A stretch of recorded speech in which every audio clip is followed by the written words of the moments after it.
Bom dia, boa tarde, boa noite, boa madrugada, boa qualquer hora. Essa daqui é a conversa ao pé do rádio, naquele formato antigo que vocês gostam, daquela forma, aquele jeito, mandando recado. Agora nós somos múltiplos, a gente consegue fazer a geopolítica, consegue fazer o programa normal, mostrando a carinha feia que mamãe beijou, quer dizer, carinha bonitinha, minha mulher acha que é bonitinha. E, ao mesmo tempo, manter a tradição desse programa semanal da conversa ao pé do rádio. Pode ser que a gente passe mais que uma semana, ou mais do que um por semana, não tem problema. O importante é a gente manter essa tradição. E hoje eu queria escolher um tema para vocês, falar alguma coisa, discorrer sobre algo, que, como eu falei, não me cabe mais a opinião política. A opinião política minha todo mundo já sabe, todo mundo já é conhecedor. Então o que me cabe aqui é mostrar as facetas que nós temos no nosso país. Desculpem a tosse, não vai sair corte. Aqui a gente fala tudo desse jeito, formato. Nosso estúdio está para ser montado, já temos equipamento, recebemos em doação. Eu já ia até pedir para vocês se inscreverem, dar like, mas aqui não tá valendo muito isso não. Nós caímos num algoritmo aí, não estamos reclamando não. Caímos num algoritmo aí, efetivamente, do YouTube, caímos numa curva do rio e aqui a gente não cresce. Mas não tem problema. Importante é a gente mandar o recado da gente e tentar manter as pessoas não pensando como a gente, mas pensando. Mais uma vez hoje eu venho falar sobre Paulo Guedes. Parece que eu não, como falei, não me importa a política brasileira, porque Paulo Guedes é uma continuação mais profunda de um processo de doação e entrega do Brasil. Eu não quero iconizar o Paulo Guedes como tudo que há de ruim nesse país, porque nós levamos muito tempo para chegar até aqui. Nós levamos muito tempo. Em 1988, Ulisses Guimarães, por qual eu não nutria assim extrema simpatia, porque aquela conversa apenas de papagaio de oposição, líder de uma oposição consentida, para mim não tinha muito a ver. Mas Ulisses Guimarães liderou o que chamaram de Constituição Cidadã. E para mim, no meu caso especificamente, eu lembro que ela é a Constituição de Satã. Por quê? Porque é uma Constituição benevolente, uma Constituição maravilhosa. Ela realmente deveria ser a Constituição de Nárnia, com alguns, é claro, com alguns toques deletérios, como uma função diferenciada para a operação do direito. Parece que estava se preparando para algo que viria no futuro, que seria a juristocracia, e ela efetivamente veio com a regulamentação de uma série de leis e as malditas emendas constitucionais, que transformaram a mesma numa colcha de retalho. Lembro eu que Lula, quando entra, a primeira emenda constitucional que ele manda é a 040/2003, emenda constitucional que suprime o artigo 192, ou seja, o artigo 192 é aquele que versava sobre o quê? Os juros bancários. Bingo! A gente paga 400% ao ano de juro de cartão de crédito, e a legislação permitia apenas 12%, segundo o artigo 192 da Constituição Federal. Só que precisava de uma lei complementar, e a lei complementar veio no papel da emenda constitucional 040/2003, do governo do PT, do governo do Lula, do governo de Ciro Gomes também, que fez parte desse governo. Ninguém pode fugir de responsabilidade. Ciro Gomes, se fosse totalmente contrário a esse governo, o seria já desde o começo. Henrique Meirelles era um deputado federal bilionário, era um bilionário, um banqueiro que veio de fora e comprou a sua candidatura. Comprou por quê? Porque ninguém o conhecia em Goiás.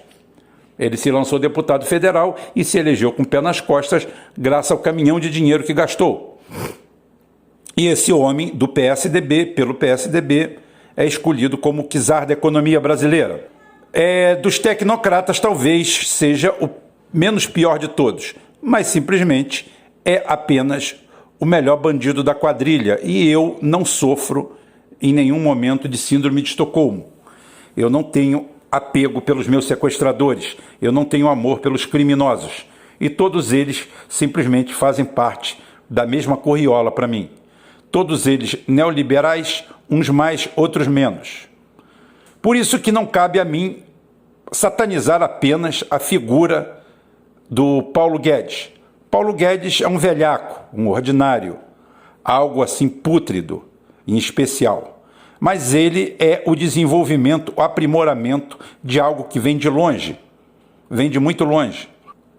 O PT entrou no governo, efetivamente tomou algumas medidas, fez um crescimento da economia, fez um crescimento, criou um amortecedor social ótimo, que deveria ser transitório, porque o importante são as conquistas. Importante é o espaço que você conquista. Importante, por exemplo, é a economia forte, baseada em cima das suas commodities, de sua riqueza, da capacidade que você tem de dar pleno emprego. O pleno emprego também não pode ser um pleno emprego voo de galinha, aonde se corta de um lado, cai tudo. Foi o que aconteceu, exatamente quando a sucessora do Lula enfia o Brasil na maior recessão da sua história. Sim, quem criou a maior recessão da história não foi o Bolsonaro, não foi o governo Bolsonaro, não foi nada disso. Por isso que eu estou falando, não estou aqui puxando a sardinha para ninguém. Não é análise política, é análise econômica. Estou fazendo uma análise econômica para vocês, mostrando que culpa todos os governos têm. Ou seja, a nova república é uma nova farsa. Uma nova farsa que entrou no lugar de um governo de transição, escolhido a dedo para fazer esse serviço, aonde os membros do seu governo eram nada mais, nada menos que os civis oportunistas do governo passado, aonde os militares caíram no esquecimento. Eu quero saber aonde estão os mega milionários militares do governo militar, de 64 a 84. Eles não estão em lugar algum, o que prova que efetivamente todo esse quadro de corrupção que se fala não tem essa magnitude toda. Não estou aqui isentando, mas os grandes ladrões eram civis. Mais um que não vai com corte. Eram civis e eles permaneceram firmes e fortes. E foram eles que pegaram o fim da ditadura militar, do regime de exceção de 64 a 84 e passam o bastão para a nova república. Com a nova Constituição vai passar nessa avenida um samba popular. Cada paralelepípedo dessa cidade hoje vai se arrepiar. Escutava eu, Chico Buarque, falando isso. E depois a minha escola, minha querida, amada Império Serrano, vem e fala: eu quero a bem da verdade e a felicidade em sua extensão. Encontrar um gênio em sua fonte e atravessar a ponte dessa doce ilusão. Me dá o que é meu. Foram 20 anos que alguém comeu. Assim dizia esse samba que, se não me engano, era de Beto Sem Braço e sua turma. Não me lembro mais de todo mundo. Mas, juntando com o Vai Passar, tudo samba em cima de samba, o Oba-Oba estava completo. Vinha finalmente a redenção, a saída. O Brasil se abria para o mundo. O Brasil mudava. Mudava da forma que a gente viu. Mudava que o primeiro presidente eleito, na realidade, era um dos oportunistas do velho regime ditatorial. Um dos que se aproveitaram e enriqueceram à sombra disso aí. Tal qual um bom musgo, um bom fungo, precisaram da umidade da ditadura para se locupletarem. Pai virou dono de empresas de comunicação, pai virou usineiro, sogro usineiro, e aí o brasileiro, mais uma vez, cai no engodo e na armadilha que ele mesmo criou. Ótimo. 89 entramos para o cenário internacional. Fernando Collor de Mello eleito. Primeira medida, vamos destruir o Estado brasileiro. Nós somos um lixo, nós somos uma porcaria.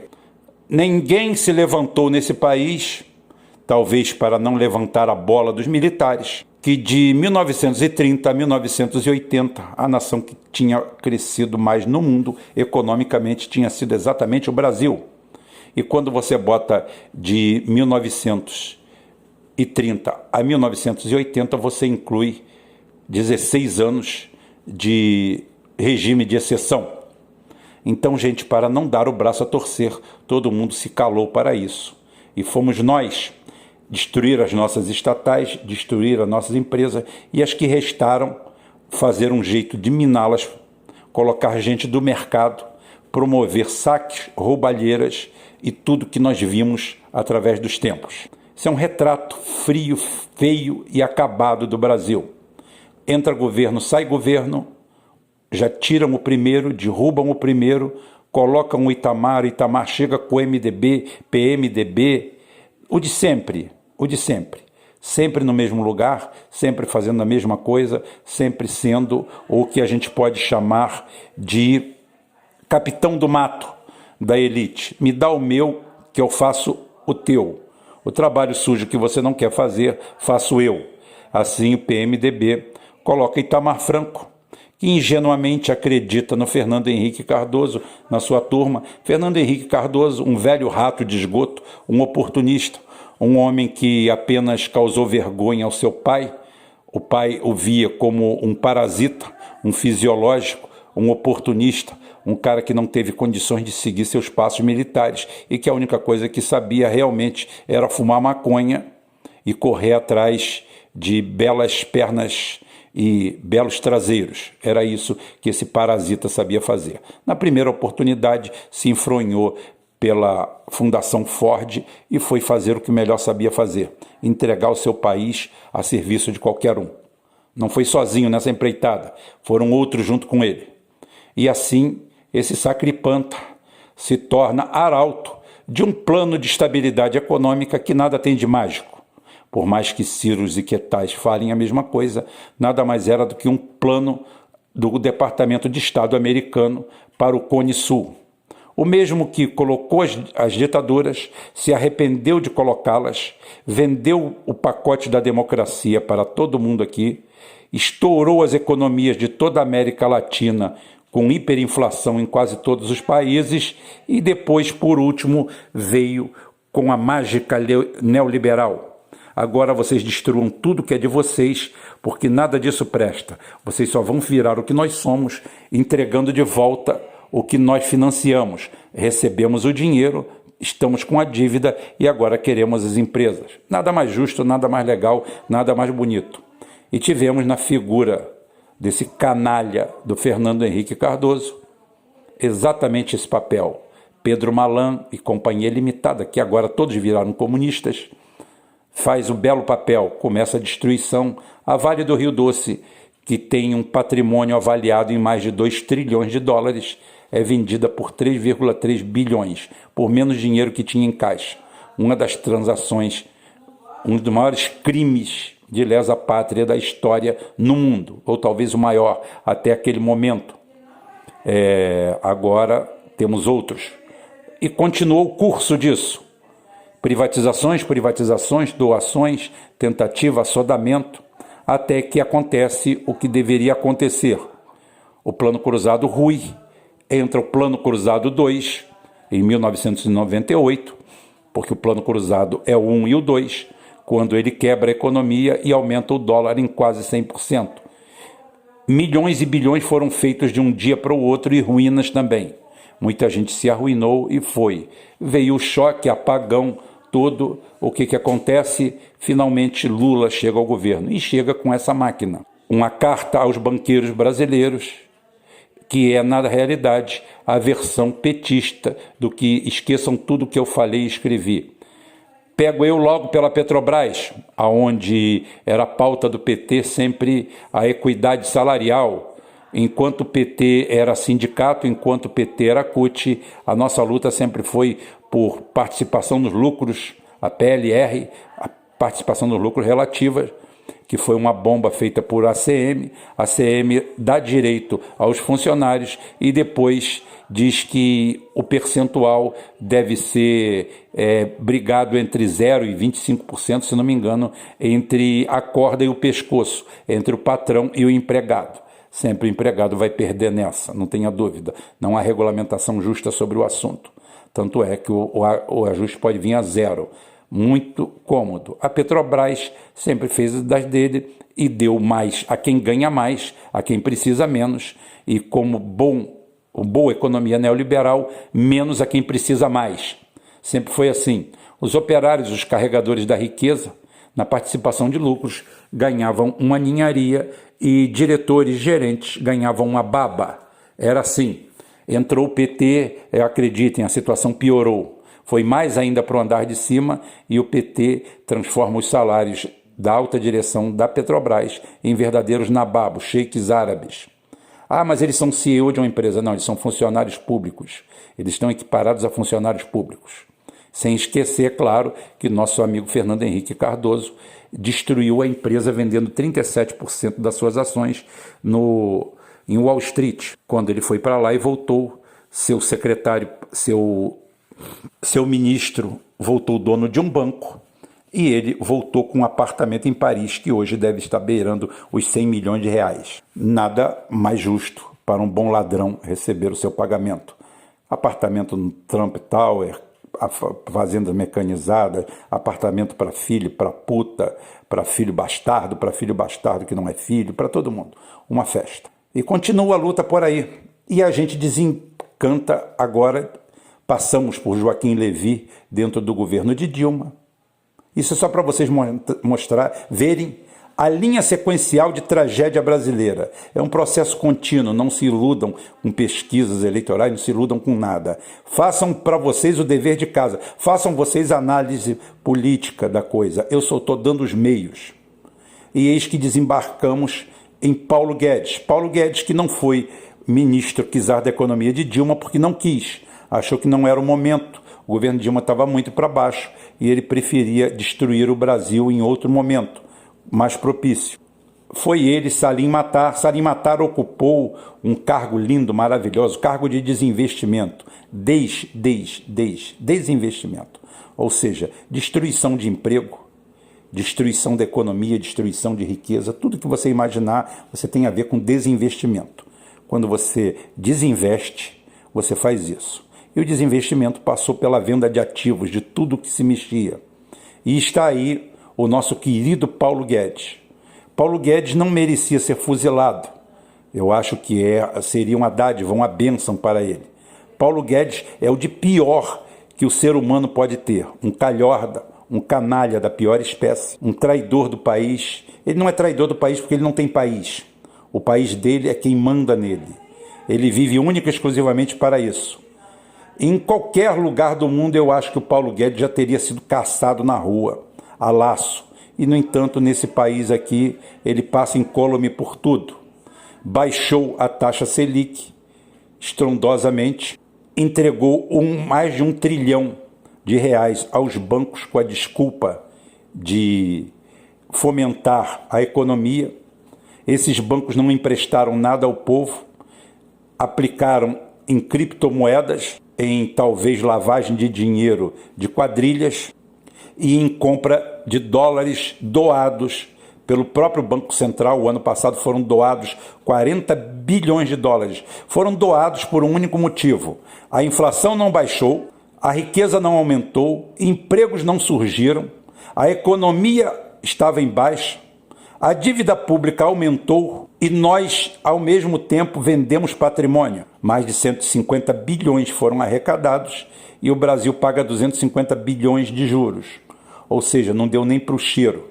E os 40 bilhões de dólares saíram no xixi, saíram na urina, saíram para ajudar mais a destruir a economia. Ele gostou tanto disso que ele falou que esse ano vai dar mais 100 bilhões de dólares das nossas reservas para os banqueiros e quadrilhas transnacionais se apoderarem, ao mesmo tempo em que ele alavanca o seu tamborete, o BTG Pactual, que de banquinho de esquina, tamborete de esquina, é transformado hoje numa potência. um dos maiores e mais gritantes casos de favorecimento, de nepotismo, de bandidagem nós temos aí no Brasil.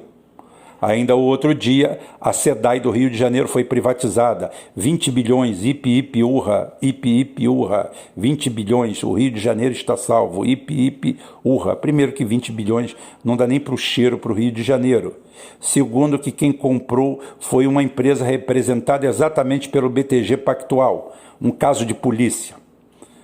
E o melhor de tudo, a cereja do bolo, 90% do valor foi financiado pelo BNDES, ou seja, o dinheiro nosso que havia em caixa emprestado para alguém que ninguém sabe se vai pagar, para comprar algo que nos pertence. Se você vê uma piada maior em algum lugar do mundo, por favor me conta que eu quero rir. Repito, emprestamos um dinheiro nosso para alguém comprar algo que nos pertence, sem saber se vamos receber ou não, porque a garantia dada era aquilo que já nos pertencia. Se você já viu alguma piada maior em algum lugar do mundo, por favor, você me conte que eu quero rir também. E assim, de 89 até hoje, o Brasil cresce. Cresce como rabo de égua, como rabo de jumento, como rabo de qualquer animal que tem o rabo caído para baixo. É assim que o Brasil cresce. Paulo Guedes é a escória, é o fim. Mas ele, como eu falei aqui, citei, ele é o ápice, ele é o ponto mais alto de um processo de destruição econômica do país que visa chamar o país de absolutamente terra de ninguém, terra arrasada. Isso daí não é política, eu não faço política para ninguém, como eu falei, volto a repetir, isso é uma visão macroeconômica do que aconteceu. Ao mesmo tempo, podemos ir a 1989, o ano que o Brasil decolou para a nova república, e compararmos com a China que tem comunistas, a China que come criancinha, a China vermelha, todo esse tipo de receita de bolo de alguém da direita retardado. Um ANCAP retardado e um New Left retardado têm o mesmo peso e para mim valem a mesma coisa, absolutamente nada. Que o ANCAP retardado de direita, que tanto vive caçando vermelhos e comunistas em qualquer lugar, que faça a comparação, que vá para o Google e faça a comparação do Brasil em 1989 com a China e hoje com a China.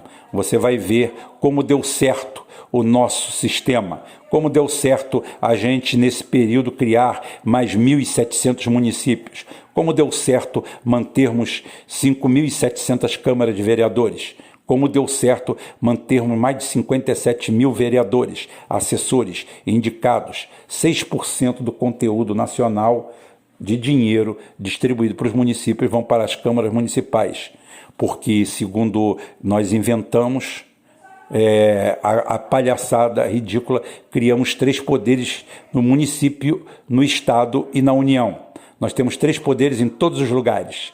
Nós temos o legislativo e o executivo municipal, como se o prefeito, como se os vereadores de algum município do interior fossem necessários para tolir a sanha ditatorial de algum prefeito inescrupuloso que talvez quisesse transformar o seu município num estado autônomo, num país, quiçá. Então, para isso, temos que ter uma Câmara de Vereadores para representar o povo. Verdade? Mentira. O vereador, a primeira coisa que faz quando se elege é se juntar com outros vereadores e caminhar em direção ao prefeito para tentar extorquir o máximo de dinheiro da prefeitura. O argumento é o mais simples e pueril de todos. Ou você fecha com a gente ou tu não governa. É assim que funciona no Brasil.